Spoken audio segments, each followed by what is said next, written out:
विद्यार्थ्यांनो, तुम्ही रोज 5 ते 6 तास अभ्यास करता, क्लासलाही जाता, रात्री उशिरापर्यंत जागता, तरी परीक्षेत अपेक्षित मार्क्स मिळत नाहीत. मग प्रश्न पडतो, मी इतका अभ्यास करतो तरी माझे मार्क्स कमी का येतात? याचं कारण तुमची बुद्धिमत्ता नाही, तर अभ्यास करण्याची पद्धत असू शकते. आज मी तुम्हाला अशा 5 चुका सांगणार आहे ज्या अनेक विद्यार्थी न कळत करतात. या चुका सुधारल्या तर पुढच्या परीक्षेत तुमच्या गुणामध्ये नक्कीच फरक पडू शकतो. म्हणून हा व्हिडिओ शेवटपर्यंत नक्की पहा. नंबर 1, फक्त वाचता पण लिहित नाही. अनेक विद्यार्थी एकच धडा 2-3 वेळा वाचतात.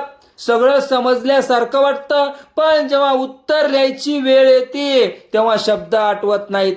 कारण परीक्षेत तुमचं वाचन तपासलं जात नाही, तुमचं लेखन तपासलं जातं. दररोज किमान 20 ते 30 मिनिटे उत्तर लिहिण्याचा सराव करा. लिहिण्याचा वेग आणि मांडणी दोन्हीही सुधारतील. नंबर 2, प्रश्न सोडवण्याचा सराव कमी. फक्त नोट्स वाचून कधीच चांगले मार्क्स मिळत नाहीत. मागील वर्षाच्या प्रश्नपत्रिका, MCQ, mock test, expected question यांचा नियमित सराव करा. जितके जास्त प्रश्न सोडवताल तितका आत्मविश्वास वाढेल. नंबर 3, स्वतःच्या चुका तपासत नाहीत. अनेक विद्यार्थी टेस्ट देतात, मार्क्स बघतात आणि वही बंद करतात.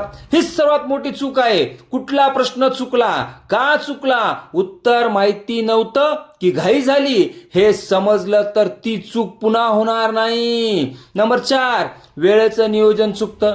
काही विद्यार्थी आवडता विषय पुन्हा पुन्हा शिकतात, कठीण विषय उद्यावर ढकलतात. परीक्षेच्या आधी लक्षात येतं, अरे अजून अर्धा अभ्यास बाकी आहे. म्हणून दररोज सर्व विषयासाठी ठराविक वेळ द्या. Smart planning, better marks. Number 5, revision योग्य पद्धतीने करत नाहीत. ही सर्वात मोठी चूक आहे. अनेक विद्यार्थी रोज नवीन धडा शिकतात, पण आधी शिकलेलं पुन्हा वाचत नाहीत. परिणामी परीक्षेत उत्तर आठवत नाही. लक्षात ठेवा, study plus revision is equal to success. एकदा शिकलेला धडा किमान 3 वेळा रिव्हिजन करा. रिव्हिजन शिवाय अभ्यास अपूर्ण राहतो. विद्यार्थ्यांनो, जास्त वेळ अभ्यास करणं महत्वाचं नाही, योग्य पद्धतीने अभ्यास करणं महत्वाचं आहे. आजपासून या 5 चुका टाळा आणि पुढच्या परीक्षेत स्वतःच्या मार्क्स मध्ये झालेला बदल स्वतः अनुभवा. या 5 कारणापैकी तुमच्याकडून सर्वात जास्त कोणती चूक होते कमेंट मध्ये 1 ते 5 पैकी कुठलाही एक अंक लिहा. हा व्हिडिओ तुमच्या मित्रांसोबत नक्की शेअर करा आणि अशाच अभ्यास टिप्स आणि शैक्षणिक मार्गदर्शनासाठी सक्सेस फाउंडेशन अकॅडमीला फॉलो आणि सबस्क्राईब करा. धन्यवाद.